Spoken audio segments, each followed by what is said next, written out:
శ్రీ గురుభ్యో నమ. శ్రీ గురు చరిత్ర అధ్యాయం 33.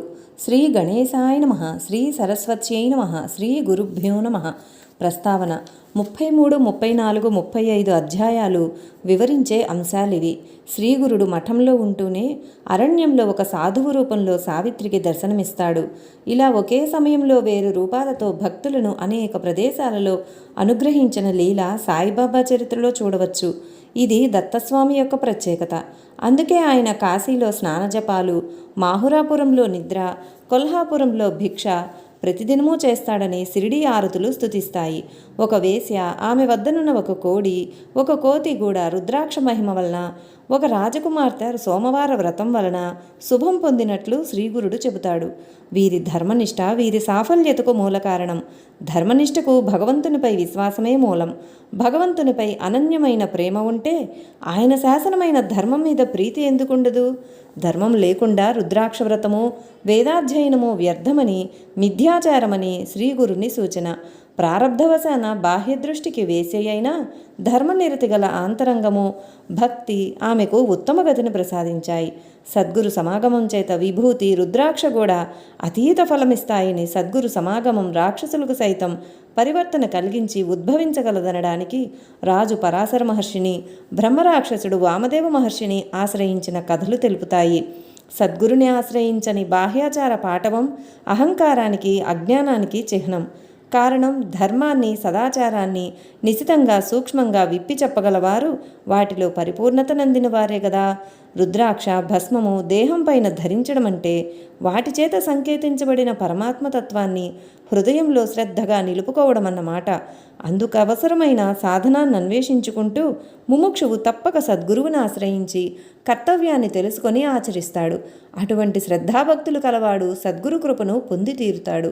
అందుకే శ్రీరామకృష్ణ పరమహంస జీవాత్మ పరమాత్మల యొక్క ఐక్యమనే కళ్యాణాన్ని జరిపించే పురోహితునిగా సద్గురుని వర్ణించారు. కథారంభము. నామధారకునితో సిద్ధయోగి ఇంకా ఇలా చెప్పారు. దత్తుడు, సావిత్రి ఆ రోజు అక్కడే నిద్రచేసి మరుసటి రోజు తెల్లవారుజామునే స్నానం చేసుకుని శ్రీగురుని దర్శించారు. అప్పుడు సావిత్రి నమస్కరించి ఆయనతో ఇలా అన్నది.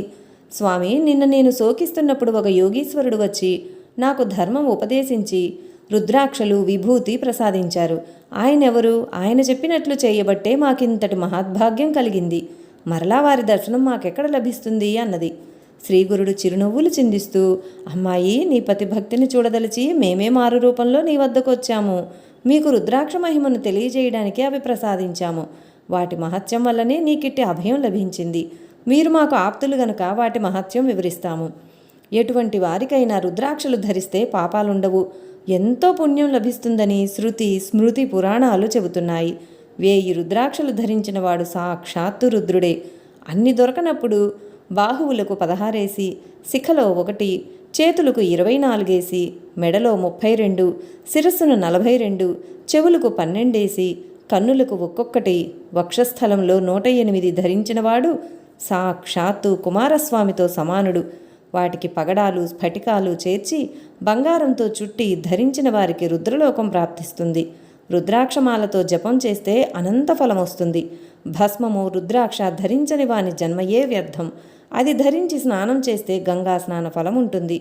ఏకాదశ రుద్ర మహామంత్రంతో రుద్రాక్షను అభిషేకిస్తే శివలింగాన్ని అర్చించినంత ఫలితం ఉంటుంది. రుద్రాక్షలలో ఏకముఖి జన్మరాహిత్యమే ప్రసాదించగలదు. ఎటువంటి రుద్రాక్షలు ధరించిన 4 పురుషార్థాలు సిద్ధిస్తాయి.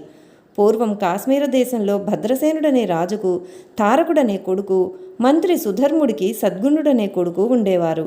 వారెంతో ప్రేమతో మసులుకుంటూ ఎట్టి ఆభరణాలు లెక్క చెయ్యక రుద్రాక్షలు ధరించి శివారాధన చేసి గాని భోజనం చేసేవారు కాదు.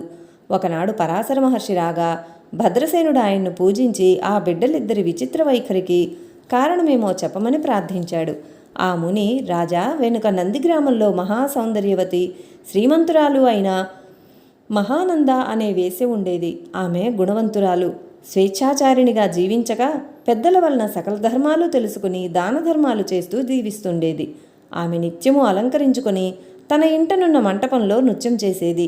ఆ మంటపంలో ఒక కోడిని ఒక కోతిని పెంచుతూ ఉండేది.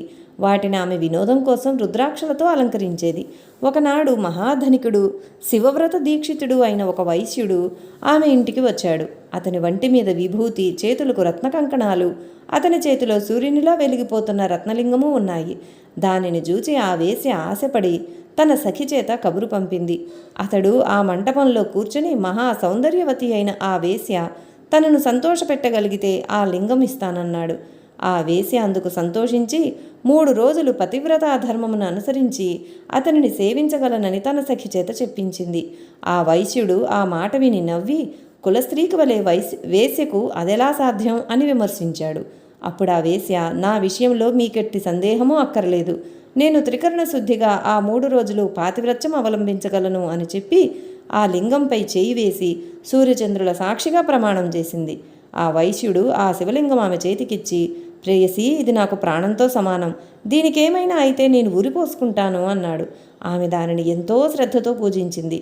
ఆ ఇద్దరూ కలిసి ఆ రాత్రికి అంతఃపురంలోకి వెళ్ళాక అదేమి చిత్రమో గాని నాట్యమండపం క్షణంలో భస్మమైపోయింది. ఆ కోడి కూడా బుగ్గైపోయాయి. ఇరుగు పొరుగు వారందరూ కలిసి ఆ మంటలు ఆర్పుతున్నారు. తెల్లవారాక అది తెలిసి వైశ్యుడు, అయ్యో, నా ప్రాణలింగమే పోయింది, నేనింక బ్రతుకను అని ఏడుస్తూ అక్కడున్న బూడిదంతా గాలించిన ఆ లింగం దొరకలేదు. అతడు ఒక చితి వెలిగించి ఆ మంటల్లో దూకాడు. అతని వెంటనే ఆ వేశ్య నాథా అని కేకలు పెడుతూ వచ్చి తన ధర్మాన్ని అనుసరించి సహగమనం చేయటానికి సిద్ధమైంది. ఆమె బంధువులు ఆమెను వారించి, వేశ్యవైన నీకు ఇదేమి వెర్రి అని ఎన్నో రీతులు చెప్పి వారించారు. కానీ ఆమె వారి మాటలు ఏవీ పట్టించుకొనక, సూర్యచంద్రుల సాక్షిగా అతనితో పాతివ్రత్యం అవలంబించిన నాకు ఇదే ధర్మం. నేనిప్పుడు సహగమనం చేయకుంటే నాతో పాటు నా 21 తరాల వారు నరకంలో పడతారు. నా ధర్మం నేను పాటిస్తే వారందరూ తరిస్తారు. మరణం అన్నది ఎప్పటికైనా తప్పదు కదా.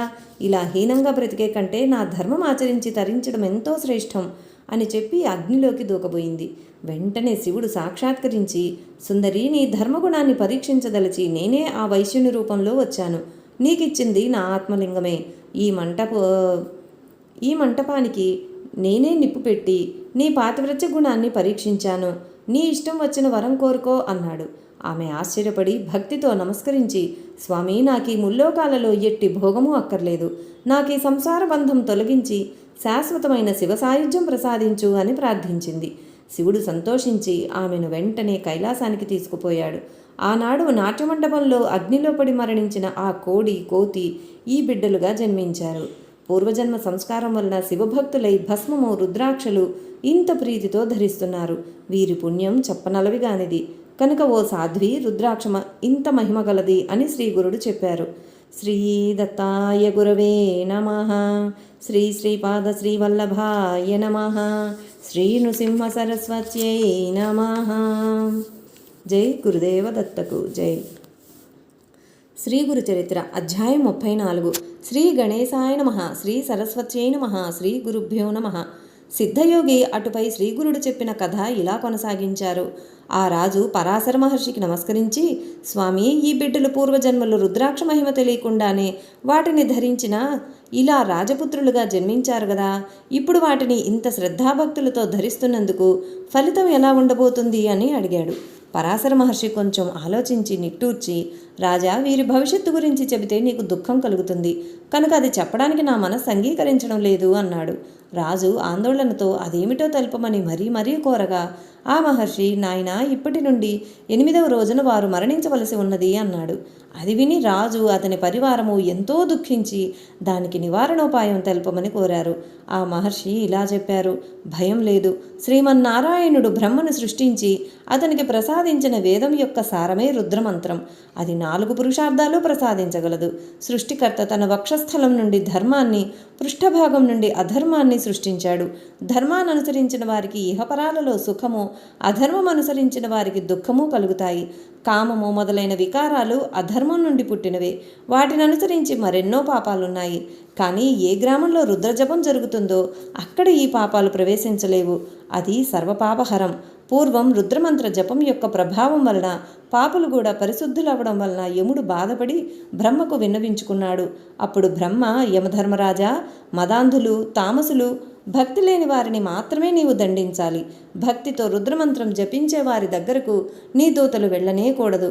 అల్పాయువు గలవారు కూడా దానివల్ల దీర్ఘాయువు పొందగలరు. రుద్రమంత్రంతో పవిత్రమైన నీటిలో స్నానం చేసిన వారిని చూచి నీవు కూడా భయపడవలసి ఉన్నది అని చెప్పాడు. కనుక రాజా, నీవు భక్తితో రుద్రాక్షలు ధరించి సద్బ్రాహ్మణుల చేత 7 రోజులు నిరంతర రుద్రాభిషేకం చేయించు. అందువల్ల వారు ధర్మాత్ములై సర్వ సంపదలతోనూ కలకాలం జీవించగలరు అని ఆ విధానమంతా వివరించి చెప్పాడు. ఆ రాజు ఆ ప్రకారమే 100 మంది సద్బ్రాహ్మణుల చేత 10,000 రుద్రమంత్రగానంతో 7 రోజులు రాత్రింబవళ్ళు సంతత ధారగా శివునికి అభిషేకం చేయించారు. నిత్యము అభిషేక జలంతోనే రాజకుమారులకు స్నానం చేయించారు. చివరి రోజు సాయంత్రం ఆ బిడ్డలిద్దరూ స్పృహ తప్పి పడిపోయారు. అప్పుడు పరాశర మహర్షి రుద్రమంత్ర జలం వారి మీద చల్లాడు. వెంటనే వారు లేచి కూర్చున్నారు. అప్పుడు ఆ మహర్షి బిడ్డల ప్రాణాలు అపహరించడానికి వచ్చిన యమదూతలను శివదూతలు వచ్చి తరిమివేసి ఆ రాజకుమారులను బ్రతికించారు అని చెప్పాడు. రాజు ఆ సంతోషంతో గొప్ప ఉత్సవం చేసి అంతటి ఉపాయం చెప్పిన మహర్షిని పూజించాడు. ఇంతలో నారదుడు అక్కడికి వచ్చి ఆ రాజకుమారులకు 12వ ఏట అపమృత్యు భయం ఉన్నదని, అది తప్పితే పూర్ణాయుర్దాయం ఉన్నదని చిత్రగుప్తుడు యమధర్మరాజుతో చెప్పిన విషయం తెలిపాడు. అందుకే శ్రీగురునికి రుద్రాధ్యాయం అంటే అంత ప్రీతి. కనుక నామధారక, నీవు నిత్యము రుద్రాభిషేకంతో శ్రీగురుణ్ణి పూజించు అని సిద్ధుడు చెప్పాడు. శ్రీ దత్తాయ గురవే నమః. శ్రీ శ్రీపాద శ్రీవల్లభాయ నమః. శ్రీ నృసింహ సరస్వత్యై నమః. శ్రీ గురు చరిత్ర అధ్యాయం 35. శ్రీ గణేశాయ నమః. శ్రీ సరస్వత్యై నమః. శ్రీ గురుభ్యో నమః. సిద్ధయోగి అటుపై జరిగిన వృత్తాంతం ఇలా చెప్పారు. సావిత్రి శ్రీగురుని పాదాలకు మ్రొక్కి, స్వామి, నిరంతరం మీ పాదాలను స్మరించేందుకు సాధనంగా నాకు ఒక మంత్రం ఉపదేశించి అనుగ్రహించండి అని వేడుకొన్నది. శ్రీగురుడు, అమ్మా, స్త్రీలకు భర్తను సేవించడం కంటే మోక్షానికి వేరొక మార్గం లేదు. స్త్రీలకు మంత్రోపదేశం చేయకూడదు. పూర్వం దేవాసుర యుద్ధంలో చనిపోయిన రాక్షసులందరినీ శుక్రాచార్యుడు మృత సంజీవిని మంత్రంతో బ్రతికించి యుద్ధరంగానికి పంపుతున్నాడు. ఒకనాడు ఇంద్రుని వలన ఆ సంగతి విని శివుడు కోపించి నందిని పంపి ధ్యాన నిమగ్నుడయ్యున్న శుక్రాచార్యుని తెప్పించి అతన్ని మృంగి తన కడుపులో బంధించాడు. ఒకనాడు శివుడు ఏమారినప్పుడు శుక్రుడు ఆయన మూత్రంతో పాటు బయటకొచ్చి మరలా యుద్ధంలో చనిపోయిన రాక్షసులను బ్రతికించసాగాడు.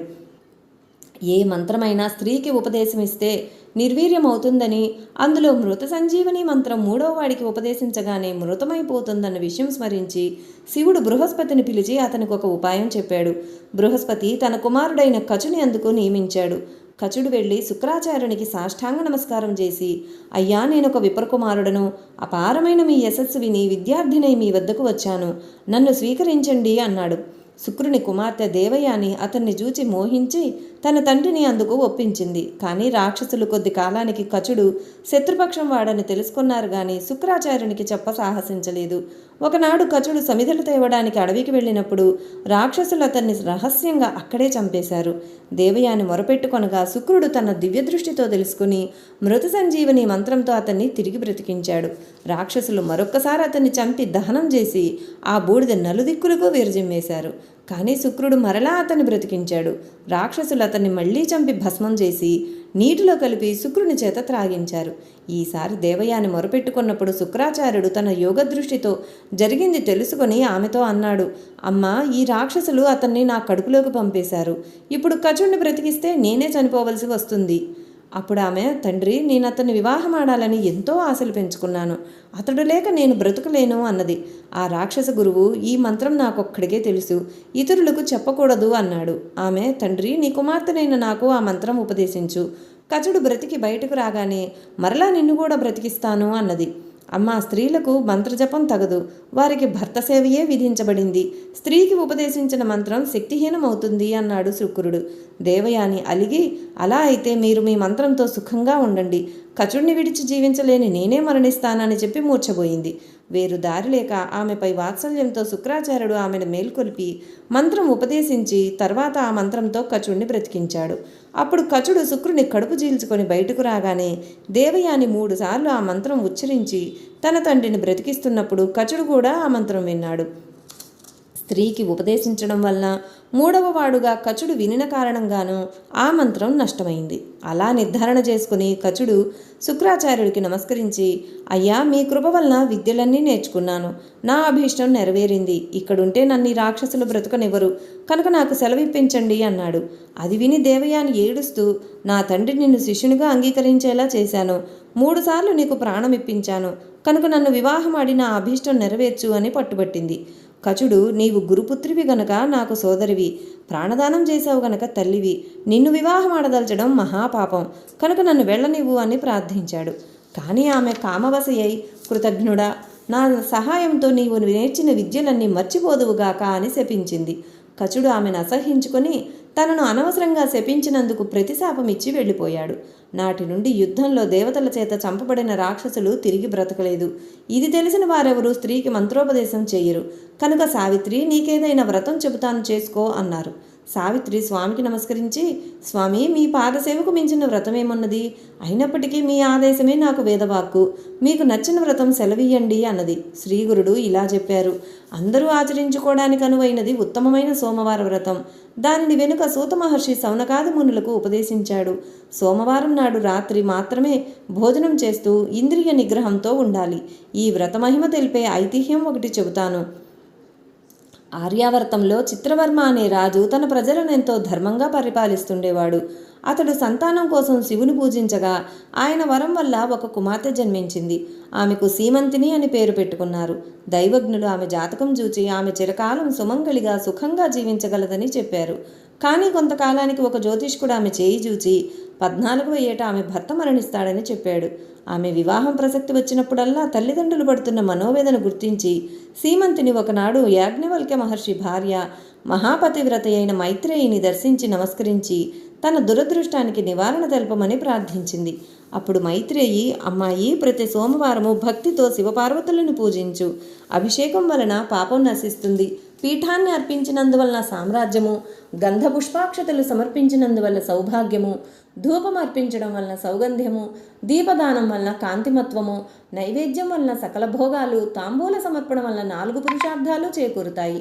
జపం వలన అష్టైశ్వర్యాలు, హోమం చేసినందువలన సిరి సంపదలు, స్తోత్రం వలన బహుముఖమైన సమృద్ధి, విప్రులకు భోజనం పెట్టడం వలన సర్వదేవతా సంతృప్తి కలుగుతాయి. కనుక ఆ రీతిన ఈ వ్రతం ఆచరించు అని చెప్పింది. సీమంతిని ఆమెకు నమస్కరించి ఇంటికి వచ్చి ఎంతో శ్రద్ధతో ఆ వ్రతం ఆచరించింది. ఆమెకు యుక్త వయసు రాగానే ఇంద్రసేన మహీపాలుడి కుమారుడైన చంద్రాంగదుడికిచ్చి వివాహం చేశారు. ఆ దంపతులు ఎంతో అన్యోన్యంగా జీవిస్తుండగా ఒకరోజు ఆ రాజకుమారుడు జలక్రీడకని వెళ్ళి ప్రమాదవశాన కాళింది నదిలో మునిగిపోయాడు. ఎందరూ ఈతగాళ్లు వెతికినా దొరకలేదు. అది తెలిసి 14 సంవత్సరాలు నిండిన సీమంతిని ప్రాణత్యాగానికి సిద్ధమైనది. కానీ రాజు ఆమెను వారించాడు. బంధువులందరూ నది ఒడ్డుకు చేరి దుఃఖించారు. సీమంతిని తాను వ్రతమాచరించినా కూడా తన భర్తను రక్షించనందుకు శివపార్వతులకు మొరపెట్టుకొని సహగమనం చేయడానికి సిద్ధమైంది. అప్పుడు పురోహితులు, శవం కనిపించకుంటే సహగమనం చేయకూడదు, ఇంతకు అతడు మరణించాడో లేదో ఎలా నిశ్చయించగలము, కనుక నీవు వేచి ఉండాలి అని చెప్పారు. పుత్రశోకంతో ఇంద్రసేనుడు మతిస్థిమితం కోల్పోగానే దాయాదులు అతని రాజ్యం అపహరించి ఆ రాజదంపతులను చెరసాల్లో పెట్టారు. చిత్రవర్మ శాస్త్రానుసారం 1 సంవత్సరం వేచి చూచిన తర్వాత తన కుమార్తెకు వైధవ్యం ఇప్పించాలని నిశ్చయించుకున్నాడు. సీమంతిని మాత్రం అంత దుఃఖంలోనూ తదేక దీక్షతో ఆ వ్రతం ఆచరిస్తూనే ఉన్నది. నీట మునిగి చనిపోయిన చంద్రాంగదుడిని నాగకన్యలు అమృతం పోసి బ్రతికించి పాతాళలోకంలో మహోజ్వలమైన పట్టణంలో మణులతో వెలిగిపోతున్న పడగలు గల తమ రాజైన తక్షకుని దగ్గరకు తీసుకువెళ్లారు. అతనికి చంద్రాంగదుడు నమస్కరించాడు. తక్షకుడు అతని వృత్తాంతం ఎరిగి సంతోషించి సకల భోగాలు అనుభవిస్తూ తమ లోకంలోనే ఉండిపోమని అతనిని ఆహ్వానించాడు. చంద్రాంగదుడు వారి ప్రేమకు సంతోషించి తన తల్లిదండ్రులు, తన భార్య తన కోసం దుఃఖిస్తుంటారని, కనుక తాను వెంటనే వెళ్ళిపోవాలని చెప్పాడు. అప్పుడు తక్షకుడు అతని చేత అమృతం త్రాగించి అతని భార్య కోసం ఒక పాత్రలో అమృతమిచ్చి అతన్ని సత్కరించి తననెప్పుడు స్మరించిన ఆపదలో రక్షించగలనని చెప్పి పంపాడు. తక్షకుడు ప్రసాదించిన దివ్యాశ్వం మీద చంద్రాంగదుడు తిరిగి నది ఒడ్డుకు చేరాడు. అమృతం త్రాగడం వలన దివ్యవచ్చస్సుతో వెలిగిపోతూ దివ్యాశ్వంపై నీటి నుండి పైకి వచ్చిన చంద్రాంగదుని చూచి సీమంతిని ఆశ్చర్యపోయింది. ఆ రోజు సోమవారం. సీమంతిని తన పరిచారికలతో స్నానం చేయటానికి నదికి వచ్చింది. కానీ ఆమె మెడలో ఆభరణాలు, మంగళసూత్రము, నొసట కుంకుమ కనిపించకపోయేసరికి ఆమెను నిశ్చయంగా గుర్తుపట్టలేక చంద్రసేనుడు తక్షకుణ్ణి స్మరించి మారురూపం ధరించి రాజకుమార్తెను విచారించి, నీ వ్రత ప్రభావం వలన 3వ నాటికి నీ భర్త తిరిగి రాగలడు అని ఆమెతో చెప్పి మొదట తన తల్లిదండ్రులను రక్షించడానికి వెళ్ళాడు. వారి రాజ్యం అపహరించిన దాయాదులకు తాను తక్షకుని వరం పొంది వచ్చిన సంగతి తెలుపుతూ రాజ్యం తిరిగి ఒప్పగించమని, లేకుంటే వారిని యుద్ధంలో శిక్షించగలనని హెచ్చరిస్తూ చంద్రాంగదుడు కబురు చేశాడు. నదిలో పడి మరణించిన చంద్రాంగదుడు తిరిగి వచ్చాడని తెలియగానే ఆ దాయాదులు భయపడి రాజ్యం అతనికి తిరిగి అప్పగించి క్షమాపణ కోరారు. చంద్రాంగదుడు తాను నాగలోక సౌందర్యం తిలకిస్తూ తిరిగి రావడం ఆలస్యం చేసినందుకు తనవారు ఎంత దుఃఖించారో, ఎన్ని కష్టాలు అనుభవించారో తెలుసుకుని తల్లిదండ్రులకు క్షమాపణ చెప్పుకున్నాడు. తిరిగి తమ కొడుకును రాజ్యాన్ని పొందిన అతని తల్లిదండ్రులు సంతోషించి అదంతా సీమంతిని చేసిన శివారాధనకు ఫలితమేనని గుర్తించి ఆమెను తీసుకొచ్చి ఎంతో వైభవంగా చంద్రాంగదుడికి పట్టాభిషేకం చేశారు. శ్రీగురుడు చెప్పింది విని దత్తుడు నమస్కరించి, స్వామి, పరమ పవిత్రము శ్రేయోదాయకము అయిన మీ పాదసేవ మాకు చాలదా? త్రిమూర్తి స్వరూపులైన మీ పాదస్మరణ మాలో నిరంతరం జరిగేలా మమ్ము దీవించరాదా? వేరొక వ్రతం ఎందుకు అన్నాడు. శ్రీగురుడు, ఇది మా ఆజ్ఞ. ఈ వ్రతం చేస్తే గాని మీ సేవ మాకు అందదు, కనుక ఈ వ్రతం చేసుకోండి అని చెప్పి వారిని ఆశీర్వదించి పంపివేశారు. ఇంతలో తమ పుత్రుడు ఆరోగ్యంతో సుఖంగా గురు సన్నిధిలో ఉన్నాడని తెలిసిన గోడేనాథుడు, అతని భార్య వాళ్లను చూడడానికి అక్కడకు చేరుకున్నారు. వారు శ్రీగురుని దర్శించి జరిగినదంతా తెలుసుకుని 1000 మంది బ్రాహ్మణులకు సమారాధన చేసి కొడుకు కోడలను తీసుకొని స్వస్థానం చేరుకున్నారు. సావిత్రి, దత్తాత్రేయులు శ్రీగురుడు చెప్పిన వ్రతం ఆచరించి కాలాంతరంలో పూర్ణాయువులైన కొడుకులను కన్నారు. చనిపోయిన ఒక వ్యక్తిని తిరిగి బ్రతికించి శ్రీగురుడు ఒక విధవరాలికి తిరిగి సౌభాగ్యం ప్రసాదించారన్న వార్త నలుదిక్కులకు ప్రాగిపోయింది. శ్రీ దత్తాయ గురవే నమః. శ్రీ శ్రీపాద శ్రీవల్లభాయ నమః. శ్రీ నృసింహ సరస్వత్యై నమః. జై గురుదేవ దత్తకు జై. లైక్ చేయండి, షేర్ చేయండి, సబ్స్క్రైబ్ చేయండి. సబ్స్క్రైబ్ చేసుకున్న వారు పక్కనే ఉన్న బెల్ ఐకాన్ని ప్రెస్ చేసి ఆల్ అని ప్రెస్ చేస్తే నా నోటిఫికేషన్స్ వెంటనే మీకు అందుతాయి. మీరు చేసే లైక్స్ అండ్ షేర్స్ వల్ల వీడియో ఎక్కువ మందికి రీచ్ అవ్వడానికి ఉపయోగపడుతుంది. So please like, share and subscribe.